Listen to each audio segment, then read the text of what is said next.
Halo semuanya, perkenalkan saya Raymond.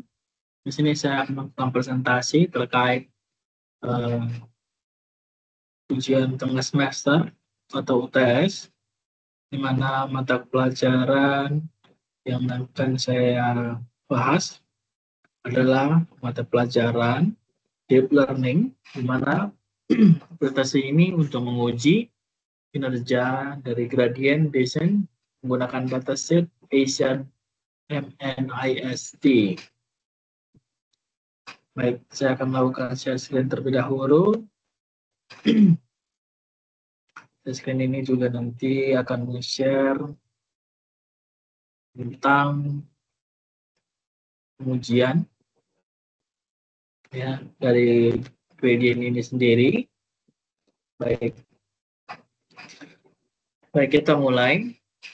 Di sini saya akan melakukan presentasi mengenai pengujian kinerja gradient descent menggunakan dataset Bayesian MNIST.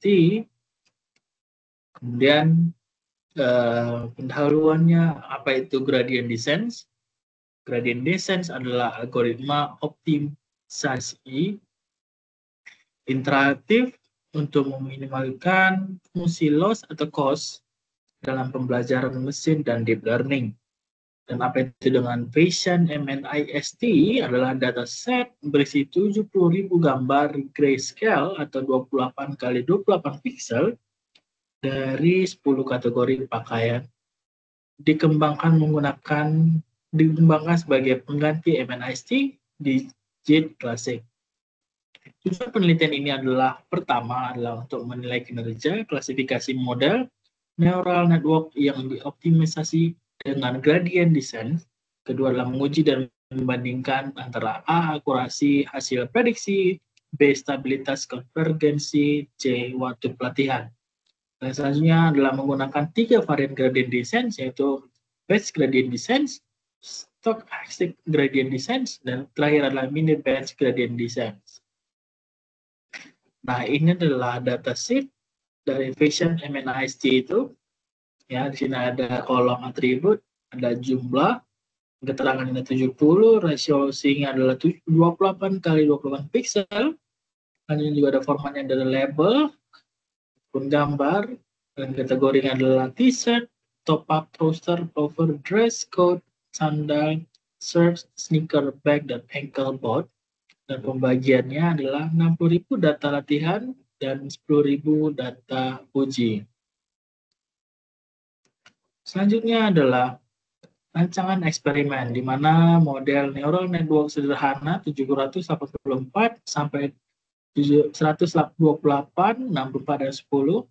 Fungsi aktivasinya adalah ReLU dan softmax.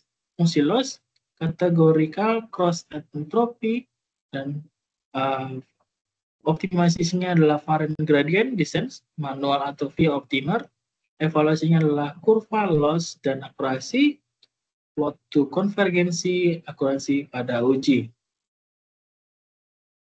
Selanjutnya desain implementasi, di sini ada 2 kolom juga, di mana dibagi dengan aspek dan detail, di mana aspek memiliki framework, sedangkan detailnya adalah TensorFlow atau PyTorch.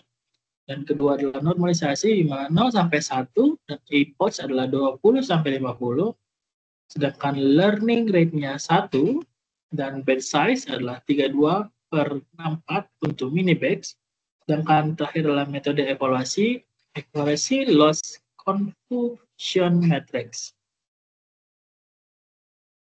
Hasil awalnya adalah seperti ini, memiliki 4 kolom, metode, akurasi, waktu latih, dan konvergensi. Visualisasi hasilnya, kurva loss versus epoch atau setiap metode, dan kurva akurasi versi epoch, dan terakhir adalah confusion matrix pada hasil terbaik. Analisis interpretasi. Mini batch memberikan hasil paling optimal, keseimbangan antara akurasi dan waktu. SGD ada cepat tapi kurang stabil, ada loss fluktuatif. Dan terakhir adalah batch GD stabil namun lambat untuk dataset besar. Kesimpulan dari pengujian ini adalah gradient descent terbukti efektif dalam pengoptimasi klasifikasi gambar Bayesian MNIST. Dan kedua adalah mini batch gradient descent unggul dari segi efisiensi dan stabilitas. Yang terakhir adalah penyesuaian learning rate, jumlah epoch, dan batch size krusial dalam pencapaian POMA optimal. Baik, cukup sekian presentasi yang saya miliki, di mana ini adalah adalah presentasi tentang pengujian kinerja gradient descent menggunakan dataset. Terima kasih sebelumnya dan sampai jumpa kembali.